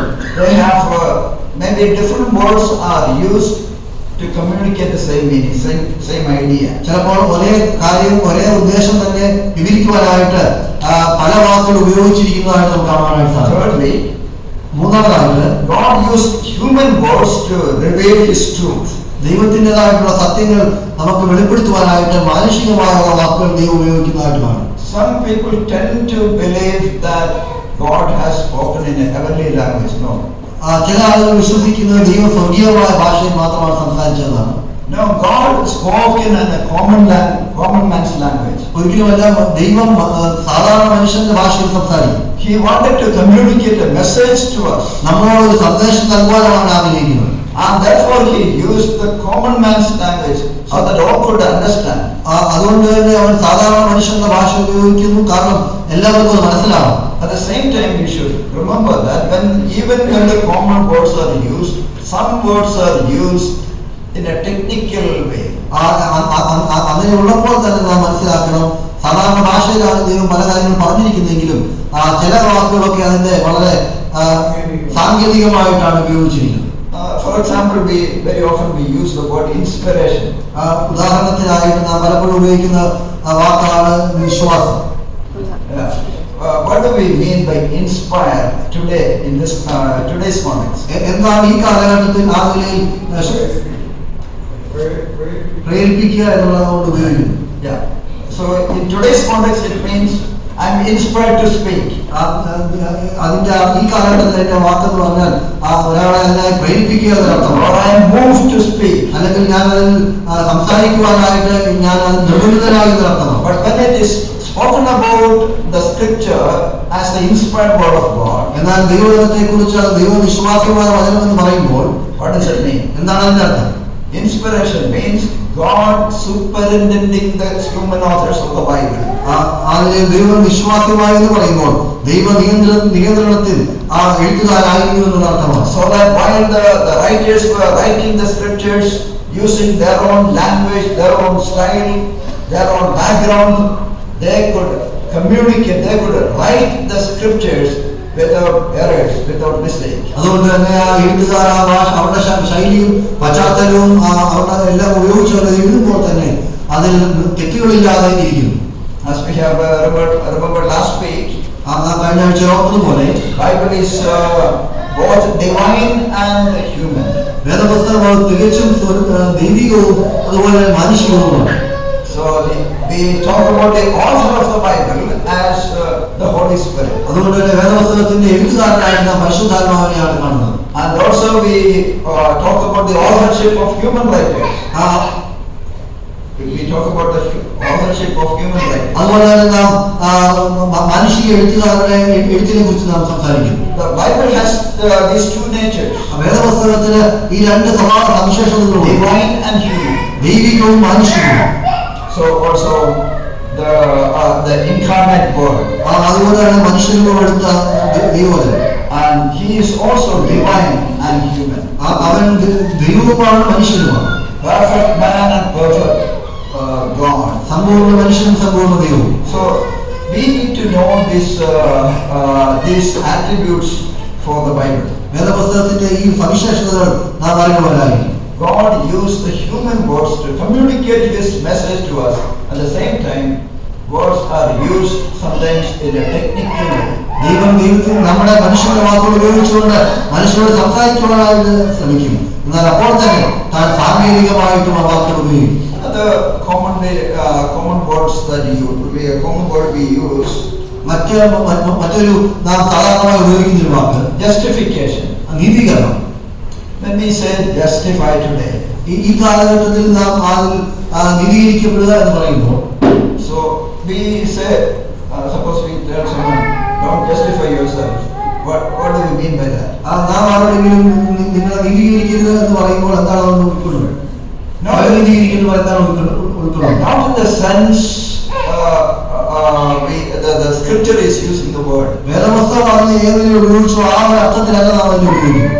What is the justification according to the Bible? വേദപുസ്തകത്തിന്റെ അടിസ്ഥാനപ്പെടുത്തി നീതീകരിക്കുക എന്നുള്ള അർത്ഥമാക്കുന്നത് എന്താണ്? It's a forensic term used in the Bible. It's a judicial term. അതൊരു ന്യായകർത്താവ് ഉപയോഗിക്കുന്ന ഒരു വാക്കാണ്. So the judge is declaring that so and so has not done any wrong. ഒരു ന്യായകർത്താവ് പറയുകയാണ് ഇന്ന വ്യക്തി താൻ തെറ്റും ചെയ്തിട്ടില്ല. So it is a decree given by a judge. അതൊരു ന്യായാധിപൻ നൽകുന്ന ഒരു ഉത്തരവാണ്. When a repentant sinner, when a sinner believes in Jesus Christ, and God the Father looks at him through Jesus Christ, so that the righteousness and the holiness of Jesus Christ are imputed on him, therefore he is acquitted and he is declared as righteous and holy. ഒരു പാപിയായ മനുഷ്യൻ തന്റെ കുറ്റം പാപങ്ങൾ ഏറ്റുപറയുകയും അത് പിതാവായ ദൈവം കർത്താവായ യേശുക്രിസ്തുവിലൂടെ കാണുകയും ആ കുറവുകൾ താൻ നീതീകരിക്കപ്പെട്ടു എന്ന് മനസ്സിലാക്കുമ്പോൾ പിതാവ് തന്നെ ആ കുറ്റവിമുക്തനായി നൽകുന്ന ഉത്തരവാണ് നീതീകരണം എന്ന് പറയുന്നത്. So a believing sinner is accepted as if God would accept his own son. പിതാവായ ദൈവം തന്റെ പുത്രനെ ഏത് നിലയിൽ സ്വീകരിക്കുന്നു അതേ അർത്ഥത്തിൽ തന്നെയാണ് ആ ഒരു വിശ്വാസിയും സ്വീകരിക്കുന്നത്. We have this chorus, complete, we are complete in him. നമുക്ക് ഒരു പാട്ടുണ്ട്, അത് അവനിൽ നമ്മൾ പൂർണ്ണരാണ് എന്നുള്ള രീതി. How much we are complete in him? എത്ര നാം അവനിൽ പൂർണ്ണരാണ്? We are complete just like our Lord Jesus Christ is complete. കർത്താവായ യേശുക്രിസ്തുവിൽ ഏത് രീതിയിൽ പൂർണ്ണരായിരിക്കുന്നോ അതേ അർത്ഥത്തിൽ തന്നെ നാം പൂർണ്ണരാണ്. Our righteousness is not less than the righteousness of Jesus Christ. കർത്താവായ യേശുക്രിസ്തുവിന്റെ നീതീകരണത്തിൽ നിന്ന് ഒട്ടും കുറഞ്ഞതല്ല നമ്മുടെ നീതി. Our righteousness is not the inherent righteousness, rather the inherited righteousness from the Lord. കർത്താവായി നമ്മുടെ നീതീകരണം എന്നുള്ളത് അത് നമ്മളിൽ തന്നെ ഉണ്ടായിരുന്ന ഒരു നീതിയല്ല, മറിച്ച് നമുക്ക് കർത്താവായ യേശുക്രിസ്തുവിലൂടെ ലഭിച്ച ഒരു നീതിയാണ്. So the words in the Bible are used in a technical sense. അതുകൊണ്ട് തന്നെ ദൈവവചനത്തിലെ വാക്കുകൾ സാങ്കേതികമായിട്ടുള്ള ഉപയോഗമുണ്ട്. And next thing, number 4, നാലാമതായിട്ട് sometimes the Bible uses the same word with different meanings in different places. ചിലപ്പോൾ വേദപുസ്തകത്തിലെ ഒരേ വാക്കുകൾ വ്യത്യസ്തങ്ങളായ അർത്ഥത്തിൽ വ്യത്യസ്തങ്ങളായ സ്ഥലങ്ങളിൽ ഉപയോഗിക്കുന്നത് നമുക്ക് കാണാൻ സാധിക്കും. Sometimes the word salvation is used not just for the salvation of our spirit. ചിലപ്പോൾ രക്ഷ എന്നുള്ള വാക്ക് നമ്മുടെ ആത്മാവിന്റെ രക്ഷയ്ക്ക് മാത്രമല്ല ഉപയോഗിക്കുന്നത്. Sometimes it is used for the salvation of our soul.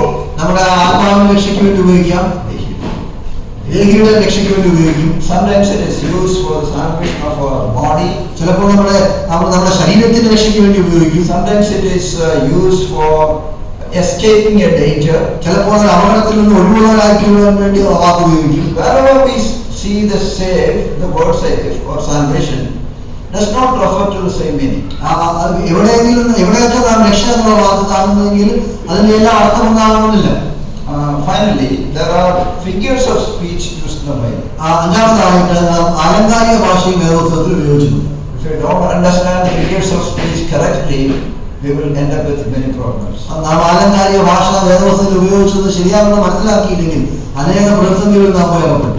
There are many figures of speech. God willing, we will see few of the important ones later. അനേകം അലങ്കാരിക ഭാഷകളുണ്ട്. ചിലത് ദൈവം അനുവദിച്ചാൽ വരുന്ന ദിവസത്തിൽ നമുക്ക് ചിന്തിക്കും. In the next 10 minutes, we will discuss the next point, grammatical principle. അടുത്ത 10 മിനിറ്റുകൾ നാം അതിന്റെ വ്യാകരണ അടിസ്ഥാനത്തിലുള്ള തത്വങ്ങളെ കുറിച്ച് ചിന്തിക്കാം. Examining the grammar, syntax and vocabulary of the original languages such as Hebrew, Aramaic and Greek is crucial for accurate interpretation. എബ്രായ ഭാഷയിലും അതുപോലെ അരാബി ഭാഷയിലും ഗ്രീക്ക് ഭാഷയിലും ഉള്ള കാര്യങ്ങൾ ആദ്യം വളരെ സസൂക്ഷ്മമായിട്ട് നാം വ്യാകരണാടിസ്ഥാനത്തിൽ മനസ്സിലാക്കുക എന്നുള്ളത് ഇവർ വ്യാഖ്യാനത്തിന്റെ വളരെ പ്രാധാന്യം വഹിക്കുന്ന കാര്യമായിട്ടിരിക്കും. If you don't understand Greek and Hebrew, don't worry about it. Those of us who know English, we should know the proper grammar. അത് നമുക്ക് യവന ഭാഷയും അതുപോലെ എബ്രായ ഭാഷയും മനസ്സിലാക്കിയില്ല എന്നുള്ളത് നാം അതിനെക്കുറിച്ച് വ്യാകുലരാകണ്ട. ഇംഗ്ലീഷ് അറിയുന്ന നമുക്ക് നാം അത് ശരിയാവണം മനസ്സിലാക്കണം. If you don't understand English, that's not a drawback. Even if you know Malayalam, that is good enough. English അറിയില്ല എന്നുള്ളത് ഒരു കുറവല്ല. മലയാളം അറിയുമെങ്കിൽ തന്നെ അത് തന്നെ നല്ലതാണ്. But we should know the background. We should know the grammar. നാം അതിന്റെ വ്യാകരണം അടിസ്ഥാനപ്പെടുത്തിയുള്ള കാര്യങ്ങൾ മനസ്സിലാക്കണം. We know that in English, in Malayalam, we have 3 tenses, for example. നമുക്ക് അറിയാം ഇംഗ്ലീഷിലായിക്കോട്ടെ മലയാളത്തിലായിക്കോട്ടെ അവിടെ 3 കാലങ്ങൾ അനുസരിച്ച് വ്യാകരണം വിഭജിക്കുന്നുണ്ട്. Past tense, present tense and future tense. ഭൂതകാലം, വർത്തമാനകാലം, ഭാവികാലം. When the Bible is written, these words, these tenses are important. വേദപുസ്തകം എഴുതിയ കാലഘട്ടത്തിൽ ഈ കാലങ്ങൾ അത് വളരെ പ്രാധാന്യമുള്ളതാണ്. But in Greek, we have another tense called aorist tense. No translation. There is an aorist tense. എന്നാൽ ഗ്രീക്ക് ഭാഷ നോക്കുമ്പോൾ അവിടെ എയറിസ്റ്റ് ടെൻസ് എന്ന് പറയുന്ന ഒരു കാലത്തെ കുറിച്ചും പറയുന്നു. This also is closely related to the simple past. അതും അതിന് അർത്ഥമാക്കുന്നത് സിമ്പിൾ പാസ്റ്റ് എന്ന ഗ്രാമർ കാലത്തെ കുറിച്ചാണ് പറയുന്നത്. But the usage is little different. എന്നാൽ അതിന്റെ ഉപയോഗ ശൈലി അതിൽ വ്യത്യാസമാണ്. In aorist tense, it refers to a punctiliar action. It happened in one point of time and the result continues. എയറിസ്റ്റ് ടെൻസിൽ അത് ഉപയോഗിച്ചിരിക്കുന്നത് ഒരു പ്രത്യേകമായിട്ടുള്ള കാര്യത്തെ അത് ഒരു പ്രത്യേക സമയം സംഭവിച്ചു അതിനുശേഷം അത് തുടർന്നുകൊണ്ടിരിക്കുന്നതിനെ കുറിച്ചാണ് പറയുന്നത്. അതിൽ നിന്നുള്ള ഫലം അത് തുടർന്നുകൊണ്ടേയിരിക്കും. For example, ഉദാഹരണത്തിനായിട്ട് anybody knows the Greek word for it is finished? പൂർത്തിയായിട്ടുള്ളതിന്റെ യവന ഭാഷയിലുള്ള വാക്കാർക്കും അറിയാമോ? Yeah, very good. Please. Tetelestai, we say. അതിനെക്കുറിച്ച് ടെറ്റലസ്റ്റാ എന്ന് പറയാം. You know the form, the verbal form. It's a aorist tense. അതിന്റെ ഫോം നമുക്കറിയാമോ? എയറിസ്റ്റ് ടെൻസിലാണ് പറഞ്ഞിരിക്കുന്നത്. And it happened once. അത് ഒരിക്കൽ സംഭവിച്ചു. But the consequences or the results continues for generations. എന്നാൽ അതിന്റെ ഫലം അത് തലമുറകളോളം തുടർന്നുകൊണ്ടേയിരിക്കും. When Jesus said it is finished, കർത്താവ് അത് നിവൃത്തിയായെന്ന് പറയുമ്പോൾ talking about the finished work of our Lord Jesus Christ. അത് സംസാരിക്കുന്നത് കർത്താവായ യേശുക്രിസ്തുവിനെ പൂർത്തീകരിച്ച പ്രവൃത്തിയെ കുറിച്ചാണ്. Now, what are the consequences? They continue. അതിന്റെ ഫലം എന്നുള്ളത് അതിപ്പോൾ തുടർന്നുകൊണ്ടേയിരിക്കുന്നു എന്നുള്ളതാണ്. So that is one example. അതൊരു ഉദാഹരണമാണ്. Also, can you please turn to 1 Corinthians chapter 12 and verse 13? 1 Corinthians 12 വാക്യത്തിലേക്ക് സംവേശിക്കുന്നു. 1 Corinthians 12:13. യഹൂദന്മാരോ യവനന്മാരോ ദാസന്മാരോ സ്വതന്ത്രരോ നാം എല്ലാവരും ഏക ശരീരമാകുമാറ് ഒരേ ആത്മാവിനാൽ സ്നാനമേറ്റും എല്ലാവരും ഒരേ ആത്മാവിനെ പാനം ചെയ്യുന്നു. Yeah. By one Spirit we were all baptized. ഒരേ ആത്മാവിനാൽ നാം എല്ലാവരും സ്നാനമേറ്റു എന്നാണ്. In English Bible, I am using the name NASB. We were all baptized. NISB വേർഷനിൽ നാം എല്ലാവരും സ്നാനപ്പെട്ടു എന്ന് കാണുന്നു. It is passive voice. അത് passive വോയിസിലാണ് നൽകപ്പെട്ടിരിക്കുന്നത്. Again, past tense, past simple past. അത് ഭൂതകാലത്തിലാണ് പറഞ്ഞിരിക്കുന്നത്. We were all baptized. നാം എല്ലാവരും സ്നാനപ്പെട്ടു. That is the English meaning. അതാണ് അതിന്റെ ഇംഗ്ലീഷിലുള്ള അർത്ഥം. Now, in the Greek language, we were all baptized. That is an aorist tense. അവിടെ നാം എല്ലാവരും സ്നാനപ്പെട്ടു എന്നുള്ളത് യവന ഭാഷയിൽ അത് എയറിസ്റ്റ് ടെൻസിലാണ് പറഞ്ഞിരിക്കുന്നത്. It happened in one point of time. അത് ഒരു കാലഘട്ടത്തിൽ ഒരു സമയത്ത് സംഭവിച്ചു. We were all baptized into one body by the same Spirit. When did it happen? ഏകാത്മാവിനാൽ നാം എല്ലാം ഏക ശരീരമായിട്ട് ആയിത്തീർന്നത് എപ്പോഴാണ് സംഭവിച്ചത്? It happened on the day of Pentecost when the Holy Spirit descended upon his disciples and baptized all. Pentecost നാളിൽ ദൈവത്തിന്റെ പരിശുദ്ധാത്മാവ് തന്റെ ശിഷ്യന്മാരുടെ മേൽ കടന്നു വന്ന് അവരെ സ്നാനപ്പെടുത്തിയ ദിവസം. So what's the result? അതിന്റെ ഫലം എന്താണ്?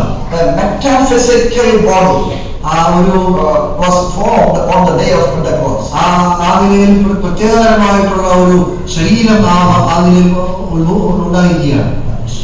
അദൃശ്യമായിട്ടുള്ള ഒരു ശരീരം അവിടെ നിർമ്മിതമായിരുന്നു. What is the body? എന്താണ് ശരീരം? Body of Christ. ക്രിസ്തുവിന്റെ ശരീരം.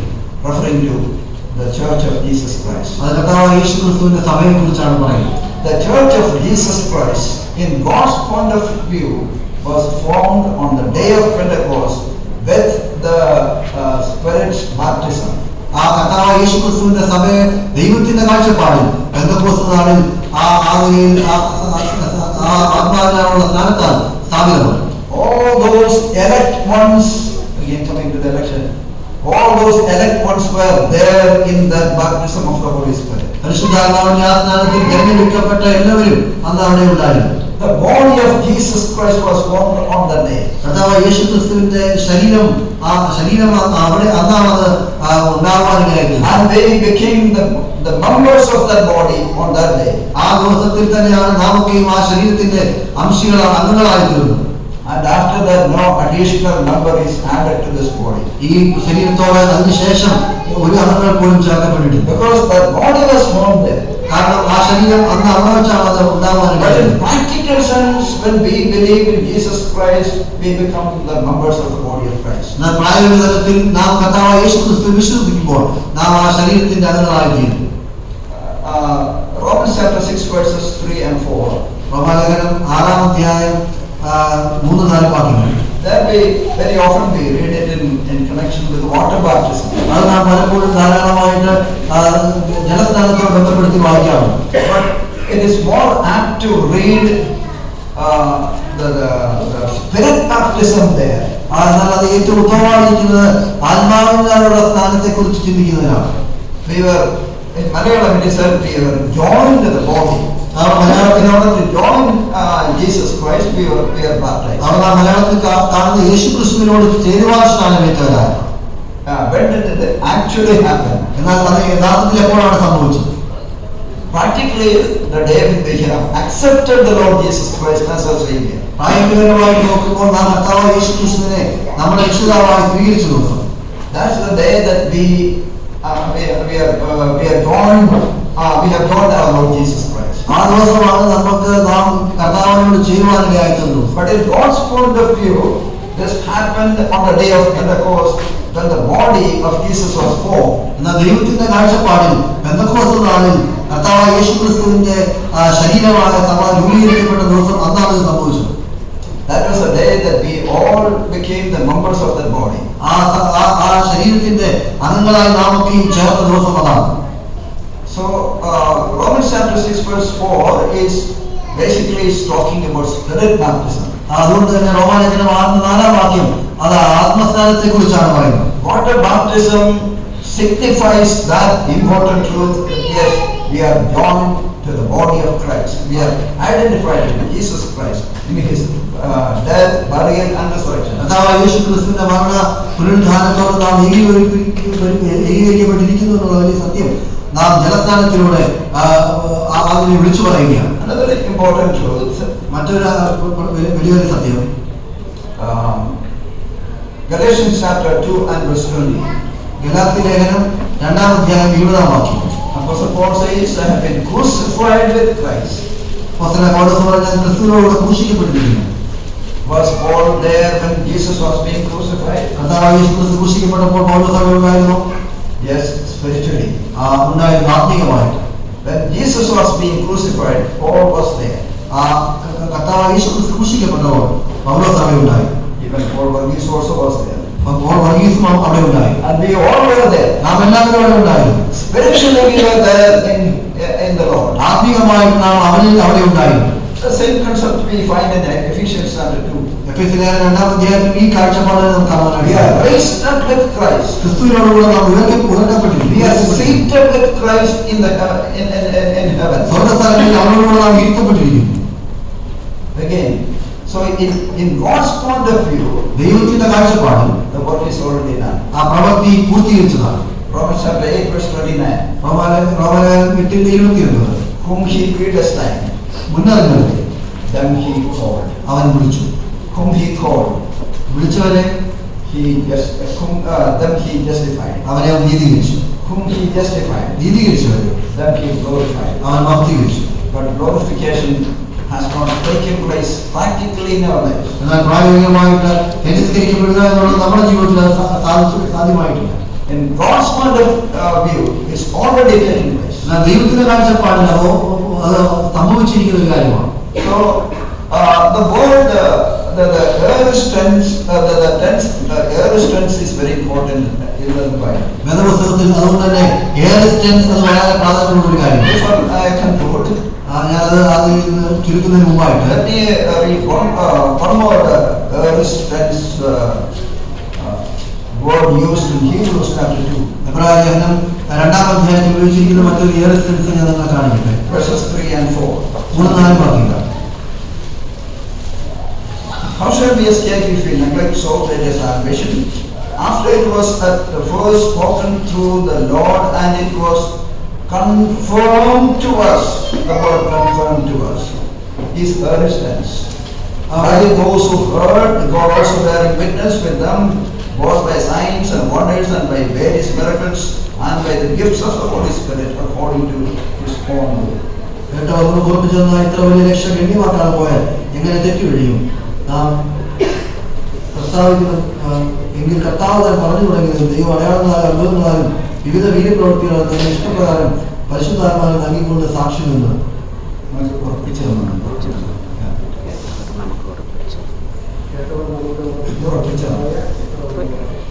So the purpose of all the signs, wonders, miracles is mentioned here. അത്ഭുതങ്ങളുടെയൊക്കെയും കൊണ്ടുണ്ടായ ഉദ്ദേശം എന്നുള്ളത് നമുക്കിവിടെ കാണുവാനായിട്ട് കഴിയാം. In order to confirm the gospel message. സുവിശേഷത്തിന്റെ സന്ദേശം അത് ഉറപ്പിച്ചു തരുവാനായി. Again, that's an aorist tense. അത് വീണ്ടും അതൊരു aorist tense-ലാണ് It's ഉപയോഗിക്കുന്നത്. not to be repeated. അത് വീണ്ടും സംഭവിക്കുന്നതല്ല. One of the reasons why I don't believe in the so-called miracles, wonders, and all those things today, ഈ കാലഘട്ടത്തിലുള്ള അത്ഭുത ശുശ്രൂഷകളൊന്നും ഞാൻ വിശ്വസിക്കാത്തതിന്റെ ഒരു കാരണം the Hebrews chapter 2 verse 3 says, and these were given so that in order to confirm to us. വായിക്കുന്ന പോലെ ഇത് നമുക്ക് ഉറപ്പിച്ചു തന്നതുമായി. Therefore, that such miracles are not to be repeated today. അതുകൊണ്ട് തന്നെ ആ അത്ഭുതങ്ങൾ ഇപ്പോൾ വീണ്ടും ആവർത്തിക്കപ്പെടുവാനുള്ളതല്ല. That does not mean that God cannot do any miracle. അതിന്റെ അർത്ഥമെന്നുള്ളത് ദൈവത്തിന് അത്ഭുതങ്ങൾ ചെയ്യുവാൻ സാധിക്കില്ല എന്നല്ല. That does not mean that God cannot do wonders in our lives. ദൈവം നമ്മുടെ ജീവിതത്തിൽ ദൈവത്തിന് അത്ഭുതങ്ങൾ പ്രവർത്തിക്കുവാൻ സാധിക്കില്ല എന്നുള്ള അർത്ഥമല്ല. But in a normal sense, He does not do, because the gospel message is already confirmed to us. എന്നാൽ സാധാരണമായ രീതിയിൽ ദൈവം അത് ചെയ്യുകയില്ല. കാരണം സുവിശേഷത്തിന്റെ സന്ദേശം നമുക്ക് ഉറപ്പിച്ചു തന്നിരിക്കുകയാണ്. We need to know the grammatical structure of the Bible. വേദപുസ്തകത്തിന്റെ വ്യാകരണാടിസ്ഥാനത്തിലുള്ള അതിന്റെ ഘടന നാം മനസ്സിലാക്കുന്നുള്ളതായിരിക്കും. Let me take one more verse and conclude. ഒരു വാക്കുകൾ എടുത്തുകൊണ്ട് ഞാൻ അവസാനിപ്പിച്ചു. Without reading, we read in Matthew's Gospel chapter 16 and verse 18. Mathai 16-18 വാക്യത്തിൽ നാം ഇങ്ങനെ വായിക്കുന്നു. Jesus said to Peter, കർത്താവ് യേശു പത്രോസിനോട്, thou art Peter, you are Peter. നീ പത്രോസാകുന്നു. Upon this rock I will build my church. ഈ പാറമേൽ ഞാൻ എന്റെ സഭയെ പണിയും. Again, future tense. വീണ്ടോടെ ഭാവികാലം. The church was not established yet. ആ സഭ ഇപ്പോഴും ആ നിലയിൽ സ്ഥാപിതമായിട്ടില്ല. When Jesus was speaking those words, കർത്താവ് ഈ വാക്കുകൾ സംസാരിക്കുന്നു. but it happened on the day of Pentecost in Acts chapter 2. എന്നാൽ അപ്പോസ്തല പ്രവൃത്തി 2-ാം അധ്യായത്തിൽ പെന്തക്കോസ്ത് നാളിൽ അത് സംഭവിച്ചു. What does it mean? എന്താണ് അത് നമ്മളോട് പറയുന്നത്? Before Acts chapter 2, the church was not in existence. ആ അപ്പോസ്തല പ്രവൃത്തി 2-ന് മുമ്പായിട്ട് സഭ ആ നിലയിൽ സ്ഥാപിതമായിട്ടില്ല. Why I say this? Because many people believe that the church was there from Adam. Other groups say that the church was there from Abraham. Others say that church was there from Moses. ഞാൻ എന്തുകൊണ്ട് പറയുന്നത്, ചില ആളുകൾ പറയുന്നത് Adam മുതൽ സഭയുണ്ട്, ചിലർ പറയുന്നത് Abraham മുതലുണ്ട്, മോശ മുതലുണ്ട്, അവരെയൊക്കെ പറയുന്നുണ്ട്. But the church started. The church was born on the day of Pentecost. എന്നാൽ സഭ തുടങ്ങിയത് അല്ലെങ്കിൽ ജനിച്ചത് അത് Pentecost നാളിലാണ്. Jesus predicted about it in Matthew's Gospel chapter 16 and verse 18. Mathai സുവിശേഷം 16-18 വാക്യത്തിൽ കർത്താവ് പ്രവചനരൂപേണയെ കുറിച്ച് പറഞ്ഞു. It is important to know the grammar of the Bible. വേദപുസ്തകത്തിന്റെ വ്യാകരണം നാം മനസ്സിലാക്കേണ്ടത് വളരെ പ്രാധാന്യമുള്ള കാര്യമാണ്. May God bless us. God willing, we will finish this class. ദൈവം അനുഗ്രഹിക്കുന്നവരാണ്. ദൈവം അനുവദിച്ചാൽ ഈ പഠനം നമുക്ക് തുടരാം.